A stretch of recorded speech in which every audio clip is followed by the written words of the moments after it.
So one of the reasons is drug manufacturers claim that the prices are very high as they do R&D. But computers, people also do R&D. And anyway, that's good. That's a good example. How about cars? Automobiles? In India, at least, it's markets work as far as automobiles concerned, by and large. People from India can say that. What is the largest selling car in India now? It's the cheapest car. Maruti. Nano is still hasn't grasped the market. Maruti 800. It is the cheapest car.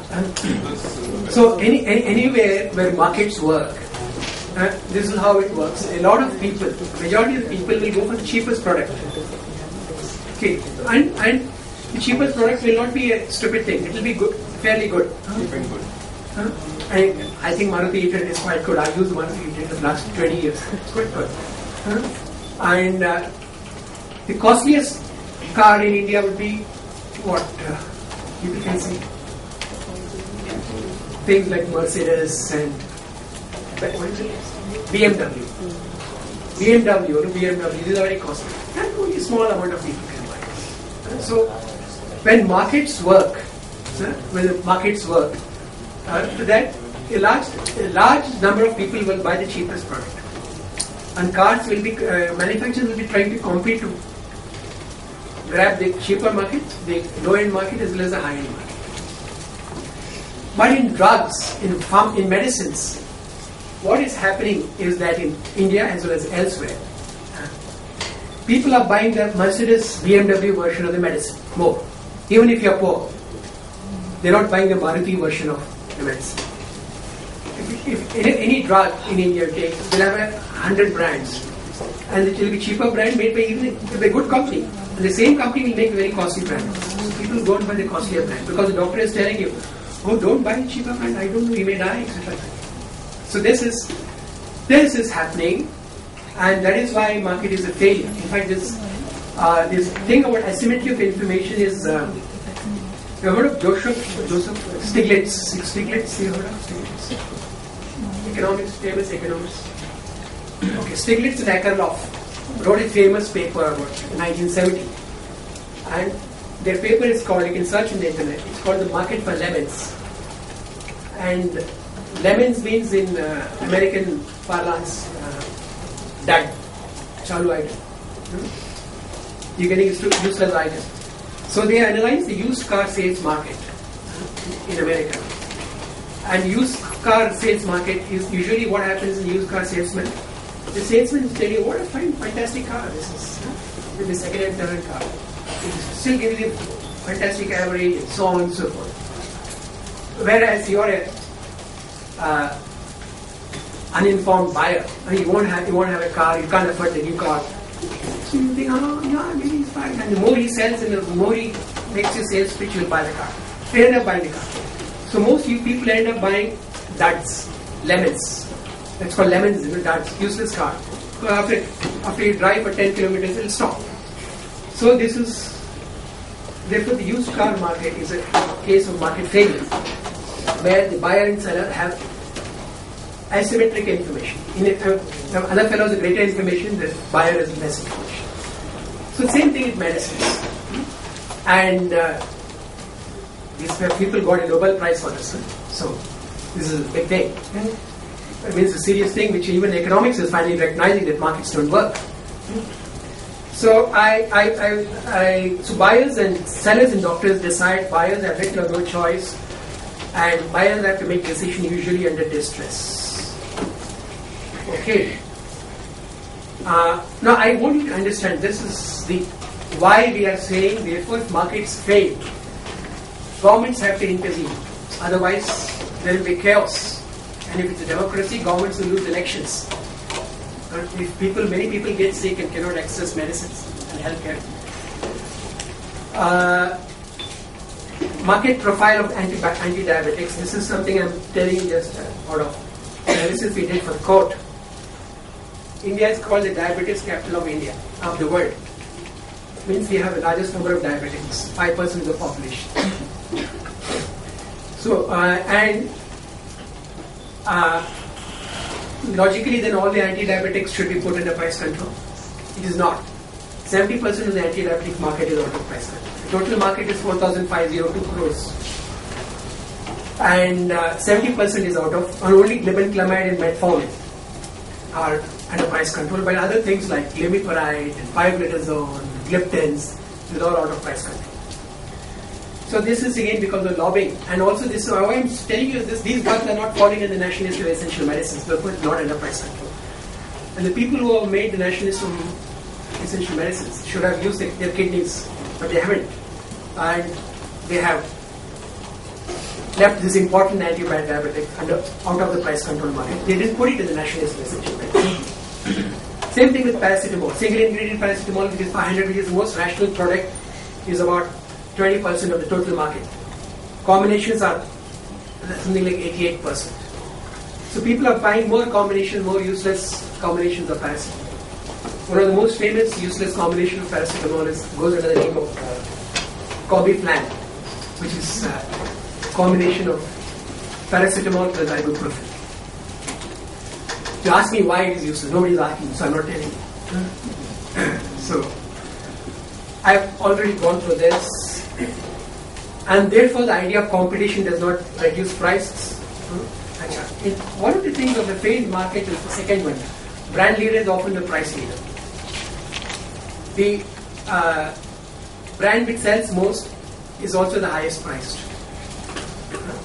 So, and this is seen in drugs. It's again an indication. I'm giving an example.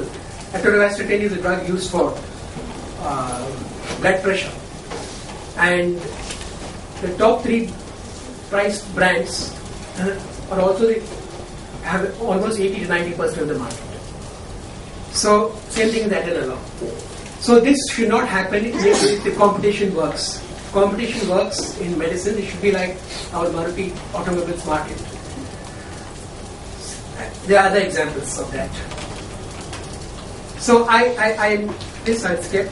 But if you use what we have done is we have calculated how much it costs a poor person using daily wages, and we have taken the lowest procurement price of the government, added 100% margin to it, and still hepatitis A will require 30 days of wage labor.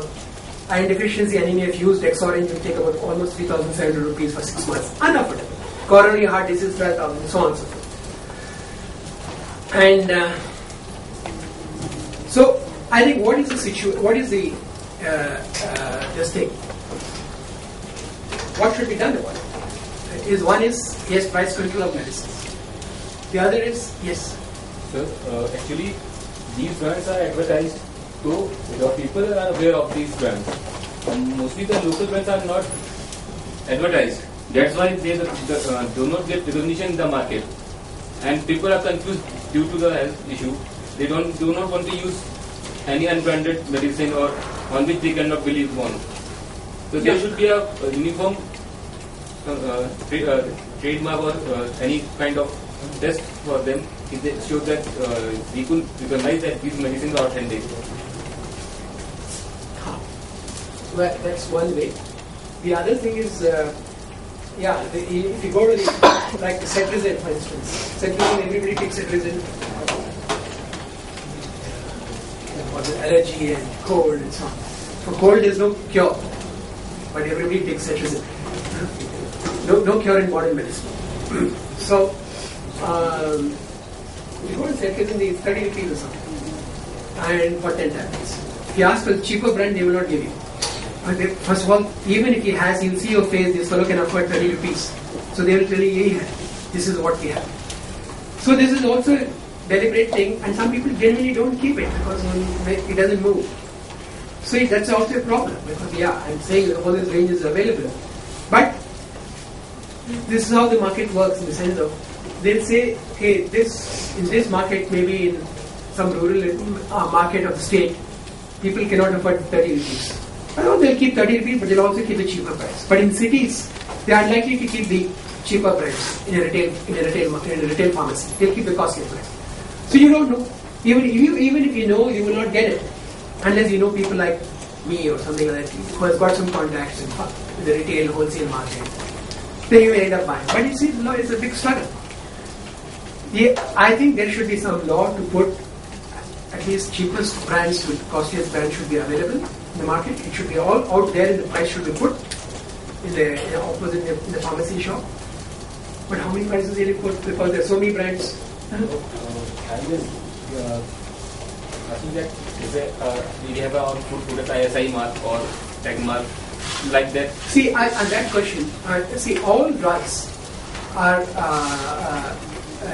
supposed to be, unless otherwise proved, of good quality. Because I have to do all the testing. When if I release a drug within the market, I have to do the testing as per Indian Pharmacopoeia. IP means Indian Pharmacopoeia. And there are certain tests. And normally, if I'm not a very honest person, but reasonably honest, I will not try to take the risk by fiddling with the quality. Because I'll go to jail nowadays. And one of our scientists, Mashelkar, recommended even going hanging. But I'll go to jail. And my reputation is spoiled as a company, my market will go down forever. I will not do it. Still, but a lot of fly-by-night operators are there in India. They're doing this. And the only way you can check the quality of a drug is by testing it. Now, again, that is not an easy proposition for most people. Where will you go for testing? Most people don't know.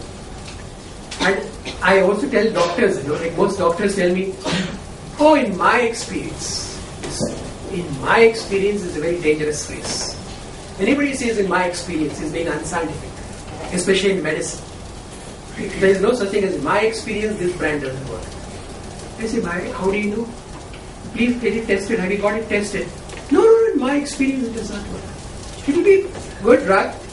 There are problems with drugs and drugs because the same brand, the same batch will have a different quality of the same company, very good company. So there are other kinds of problems. But you say, in my experience, this drug does not work. Only this brand works. Have you made it study? You're not ready. Why are you making this kind of statement? So anyway, and this is a very complicated issue. How to assure? But so what I'm saying is, the alternative is that alternative we're seeking is total revolution. Because like British national health system, like France, like Canada, not like America, not like United States of America, where healthcare is free to everybody. There are problems with their system also, in the sense that emergency means you cannot go to doctor. You have to wait. There's a 10-day, 20-day waiting list in UK. We need that kind of thing. Where drugs are available free, it's government's headache to get the testing done, etc. Like in Tamil Nadu. This is happening in Tamil Nadu. I'm going to talk about that. It's not a mythical thing. Rajasthan, now it's happening. So these are essential medicines for health. What about that weight losing medicines and all that hair growing medicines?